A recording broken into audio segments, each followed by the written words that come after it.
kali udah diajak ke kajian, orang ateis diajak ke kajian Agim. Karena saya suka bilang nikah itu bukan cuman menyatukan dua insan, tapi menyatukan dua keluarga. Assalamualaikum warahmatullahi wabarakatuh. Waalaikumsalam warahmatullahi. Saya Asmi dari Bandung. Oh, sama-sama saya. Kita WhatsAppan aja kan. Emang tinggal di Purworejo? Enggak. Purworejo, astagfirullahaladzim. Sleman, mohon maaf. Enggak, memang ada kajian Ustadz Hanan di Solo. Oh iya, sekalian. Iya, sekalian datang ke sini. Wow, Masya Allah. Dari Bandung juga? Di Bandung udah ada 5 hari yang lalu sebelum kajian Ustadz Hanan. Oh, udah nikah Ustaz? Saya belum. Gua belum nikah. Usia berapa maaf? 25. Teteh kalau sama yang usia 25 mau? Beda 3 tahun. Kuliah, kerja? Saya baru keluar kerja karena sempat 2 bulan lalu operasi. Oh, sakit apa? Saya patah tulang. Oh, dikira patah hati. Itu kronis kalau patah hati. Patah tulang. Tabrakan ya? Iya, betul. Motor? Iya, betul. Iya. Langsung aja. Oh iya, lupa saya. Kok saya jadi ngobrol ya, maaf ya. Saya tuh orangnya humble. Enggak suka pengen deket aja, so akrab. Iya. Kesini sama siapa? Sendiri, Pak. Bener ini patah hati dan patah tulang. Sendiri loh dari Bandung. Insya Allah, siap. Gimana? Mengenai jodoh.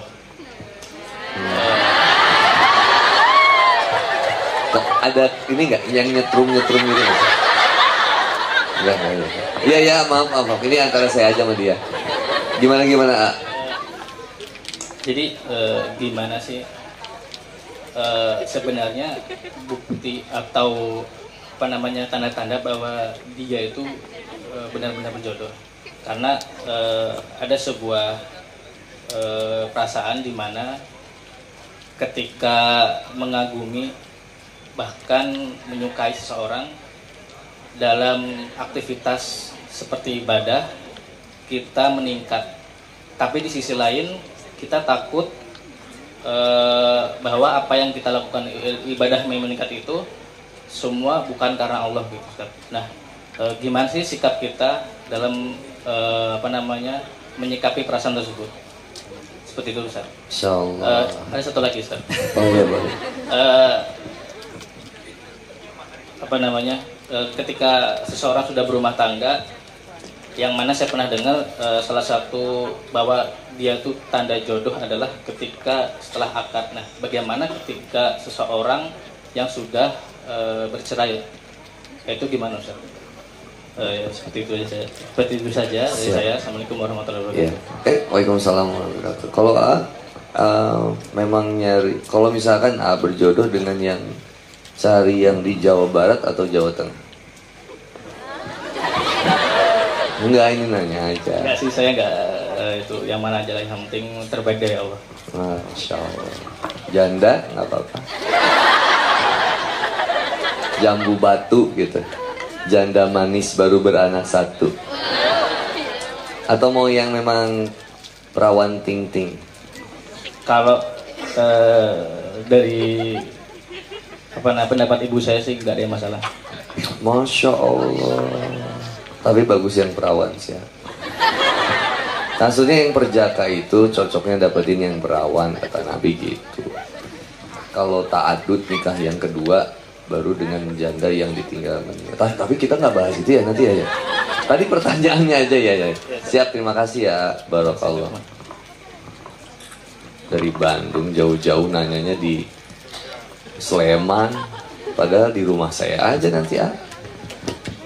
Tapi kayaknya pertanyaannya mewakili perasaan kita ya.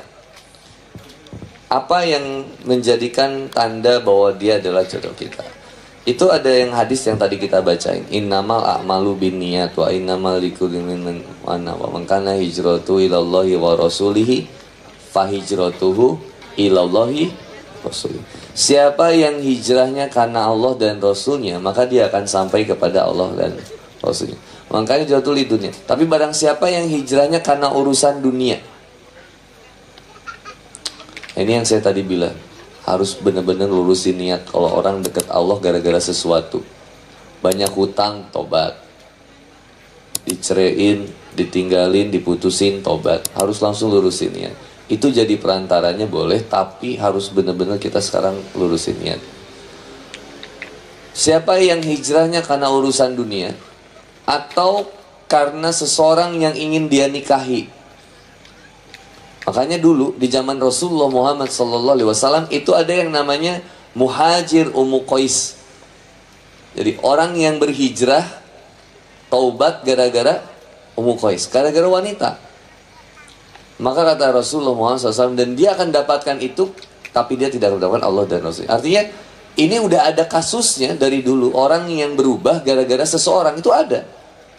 Teman-teman datang ke sini, mohon maaf, karena Ustadz Abdul Somad, karena Handi Bonia, itu untuk jadi trigger awal itu nggak apa-apa. Itu nggak masalah. Jadi trigger awal dulu.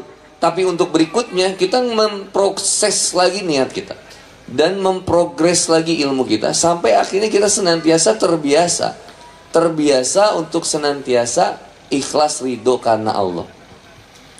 Ikhlas melakukannya karena Allah, ridho kepada ketetapan dari Allah. Maka teman-teman yang dirahmati oleh Allah Subhanahu wa taala, nggak mesti ketika teman-teman dekat sama seseorang, meskipun ini bisa jadi ciri ya, saya sampaikan ciri. Kenapa saya sampaikan ciri? Karena saya pun begitu teh. Saya kan sama mamam ya, saya sebutnya mamam. Saya sama mamam itu, dia adalah seorang wanita buah dari hasil doa saya dan ibu saya. Saya dulu pengen saya doa saya itu cuman pengen punya istri yang bisa membimbing saya. Ibu saya sama ternyata pengen punya mantu yang bisa membuat tobat anaknya yang paling bungsu gitu. Jadi dia berharap anaknya ini bisa tobat kayaknya sama istrinya nanti. Ternyata memang saya deket sama mamam itu, dan saya ngerasa cuman dia yang bisa membuat saya jadi lebih baik. Bayangin, baru deket pertama kali udah diajak ke kajian. Orang ateis diajak ke kajian Agim. Saya datang, tapi bukan karena Agimnya, karena mamamnya. Karena saya pengen deket sama mamam. Tausiahnya bodoh amat. Saya pengen deket sama mamam. Yang penting saya ketemu sama dia. Itu reason awal pertama. Tapi lama-lama akhirnya kita sadari bahwa dia itu bisa membuat saya jadi kenal sama Allah. Nah, kalau di bahasa Sunda namanya ada kretek hati, atau kalau bahasa Jawanya ada apa? Hati yang kemudian kayak nyetrum tadi gitu. Maksudnya, dek, dia bisa ya bikin aku jadi deket sama apa sih? Aduh, aku jadi deg-degan ngelihat kamu. Apa? Kok dia jadi bisa bikin aku lebih dekat sama Allah ya? Nah, itu jadi satu signal juga.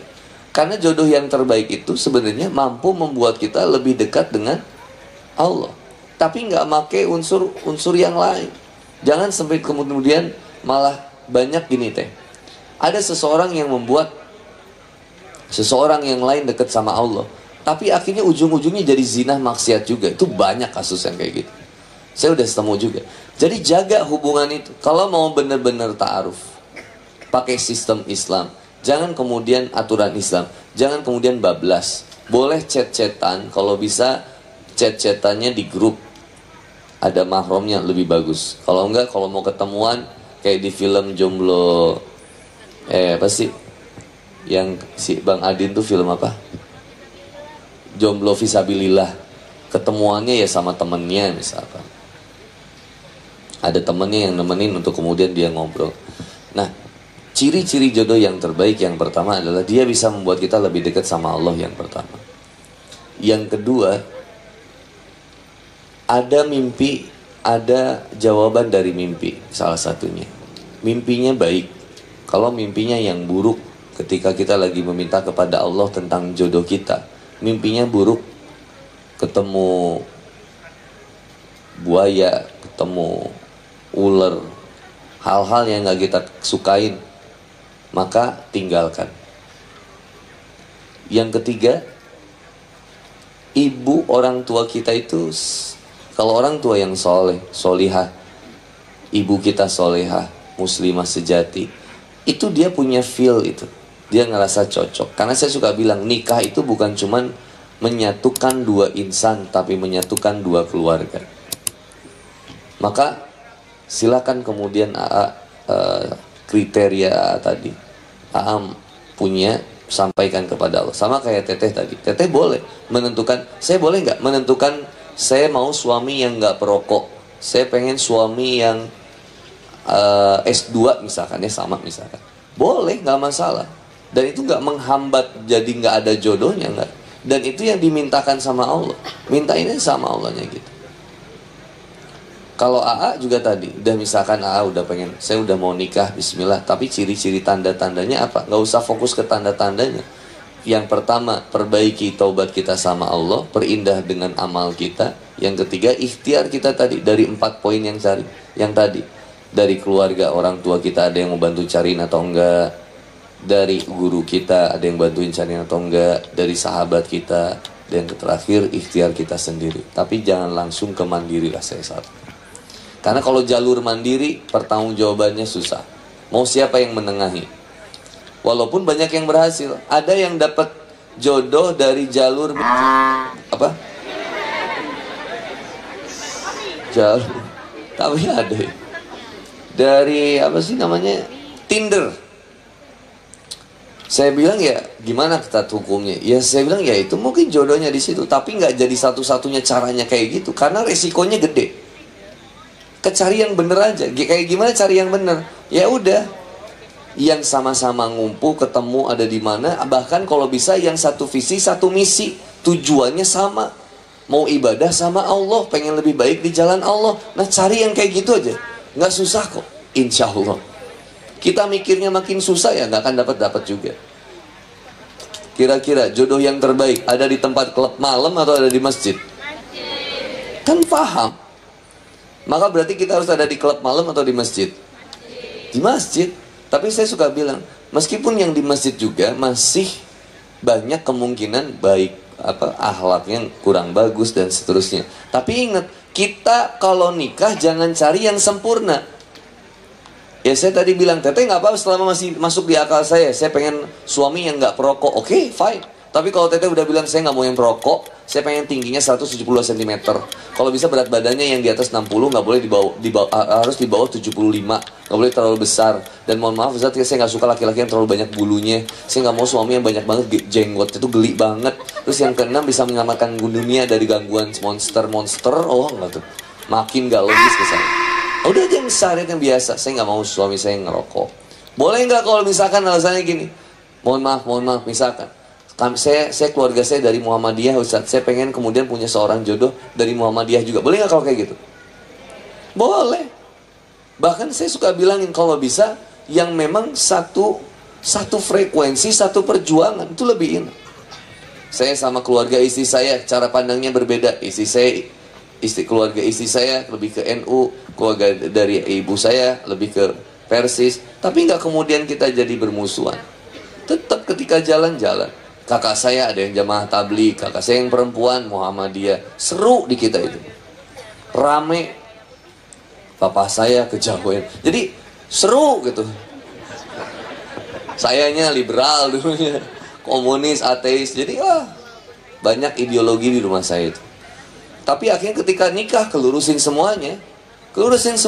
Atas apa? Fama yuridillahu ayyahdiyahu yasroh sodrohu lil Islam. Allah berikan cahaya Islam kepada kita. Jangan cari yang sempurna kalau mau menikah, tapi menikahlah untuk kemudian menyempurnakan cinta kita kepada Allah. Itu kuncinya. Mau nggak menyempurnakan cinta kita kepada Allah dengan menikah? Nikah. Orang yang udah nikah aja masih banyak masalah kok. Masih kadang belum nemu titik poinnya di mana nih. Aduh, kenapa ya masih kayak gini?